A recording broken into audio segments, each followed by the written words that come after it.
Assalamualaikum warahmatullahi wabarakatuh. Perkenalkan, nama saya Ulul Asbi Dewi dari Rombel 5B, nomor induk mahasiswa 14014181889, Fakultas Ilmu Pendidikan, Program Studi Pendidikan Guru Sekolah Dasar. Di sini saya akan menjelaskan fungsi dari bimbingan dan konseling. Fungsi dari bimbingan dan konseling sendiri ada 4. Yang pertama, fungsi pemahaman. Yang kedua, fungsi pencegahan. Lalu fungsi pengentasan, dan yang terakhir ada fungsi pengembangan. Yang pertama yang akan kita bahas yaitu fungsi pemahaman, yaitu fungsi bimbingan dan konseling membantu konseli agar memahami tentang dirinya sendiri dan lingkungannya. Berdasarkan pemahaman ini, konseli diharapkan mampu mengembangkan potensi dirinya secara optimal dan menyesuaikan dirinya dengan lingkungan secara dinamis dan konstruksif. Fungsi pemahaman ini memahami diri klien dari permasalahan yang sedang dihadapinya, juga memahami lingkungan serta latar belakang klien lebih secara baik agar mampu menjadi individu itu sendiri. Yang kedua ada fungsi pencegahan, yaitu mencegah agar tidak terjadi hal-hal yang tidak diinginkan dan dapat merugikan diri klien. Untuk itu, segala hal yang berhubungan dengan diri klien harus diperhatikan, yang khususnya dari konselor. Beberapa kegiatan atau layanan yang dapat diwujudkan berkenaan dengan fungsi ini yang bertujuan untuk menghindari siswa dari berbagai masalah. Yang pertama ada layanan orientasi. Program ini diberikan kepada siswa baru agar mengenal lingkungan sekolahnya yang baru secara baik sehingga mereka terhindar dari berbagai masalah selama mengikuti kegiatan belajar.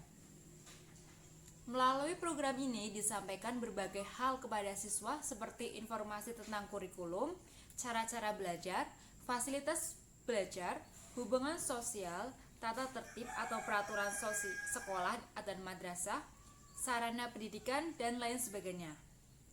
Yang kedua ada layanan pengumpulan data.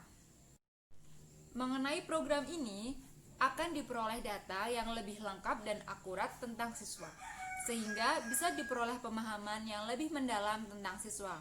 Melalui data-data yang terkumpul ini bisa diperoleh secara lebih awal tentang siswa, sehingga bisa menjadi antisipasi terhadap munculnya berbagai persoalan pada siswa. Yang kedua ada layanan kegiatan kelompok. Melalui program ini diharapkan siswa memperoleh pemahaman diri secara lebih baik. Selain itu juga meningkatkan pemahaman lingkungan dan kemampuan mengambil keputusan secara tepat. Kegiatan-kegiatannya antara lain ada diskusi kelompok, ada bermain peran, dan dinamika kelompok. Dan program yang terakhir yaitu layanan bimbingan karir. Program ini diberikan kepada siswa sebelum ia memangku karir tertentu kelak setelah tamat sekolah. Selanjutnya fungsi dari bimbingan dan konseling yang ketiga yaitu fungsi pengentasan. Untuk mengatasi atau menyelesaikan masalah-masalah yang dihadapi siswa agar tidak ada lagi hal yang dapat menghalangi perkembangannya, sehingga siswa dapat berkembang secara optimal. Apabila siswa mengalami suatu permasalahan dan ia tidak dapat menyelesaikan masalahnya sendiri, maka ia akan pergi ke konselor atau guru pembimbing untuk mencari solusi terbaik. Siswa yang mengalami masalah dianggap berada dalam suatu kondisi atau keadaan yang tidak mengenakan, sehingga perlu diangkat atau dikeluarkan dari kondisi tersebut. Masalah yang dihadapi siswa juga merupakan suatu keadaan yang tidak disukainya. Oleh sebab itu, ia harus dientas atau diangkat dari keadaan yang tidak disukainya. Dan yang terakhir ada fungsi pemeliharaan dan pengembangan.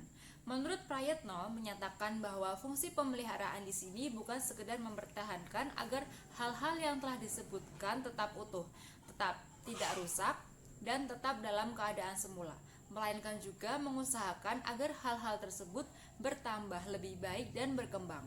Implementasi fungsi ini dalam bimbingan dan konseling dapat dilakukan melalui berbagai pengaturan.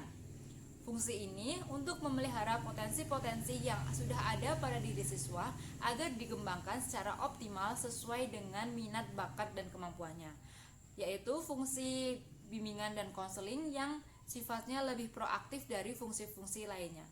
Konselor senantiasa berupaya untuk menciptakan lingkungan belajar yang kondusif yang memfasilitasi perkembangan siswanya.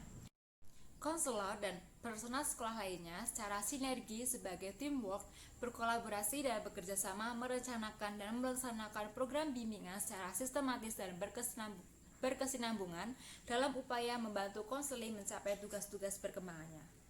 Demikian yang dapat saya jelaskan, kurang lebihnya saya mohon maaf. Terima kasih. Wassalamualaikum warahmatullahi wabarakatuh.